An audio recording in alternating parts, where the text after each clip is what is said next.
இளையராஜா. மாணவர்களே, நண்பர்களே, இளையராஜா என்பவர் ஒரு இசைக்கலைஞர் மட்டுமல்ல, உழைப்பின் அடையாளம். கிராமத்தில் பிறந்து தடைகள் நிறைந்த பாதையில் நடந்தாலும் தன் கனவை விட்டுவிடாதவர். நிராகரிப்புகள் வந்தபொழுது அவர் நின்றுவிடவில்லை. அவை அவரை மேலும் பயிற்சியாளராக்கின. இந்திய ராகங்களும் மேலை நாட்டு இசையும் இரண்டையும் இணைத்து உலகம் இயக்கும் புதிய வழியை உருவாக்கினார். இதிலிருந்து நாம் கற்றுக்கொள்ள வேண்டியது ஒன்று: தொடக்கம் சிறியதாக இருந்தாலும் உழைப்பு பெரியதாக இருந்தால் வெற்றி உறுதி. தொடக்கம் எப்படி இருந்தாலும் முடிவு உங்கள் உழைப்பால் தீர்மானிக்கப்படுகிறது.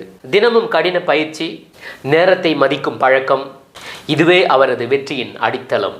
பாரம்பரியமும் நவீனமும் இணைந்தால் புதுமை பிறக்கும் என்பதை அவர் நிரூபித்தார்.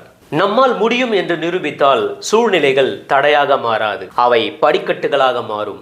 தொடர்ந்து உங்கள் நம்பிக்கைகளையும் முயற்சிகளையும் தொடர்ந்து கொண்டே இருங்கள். கண்டிப்பாக வெற்றியை அடைவீர்கள்.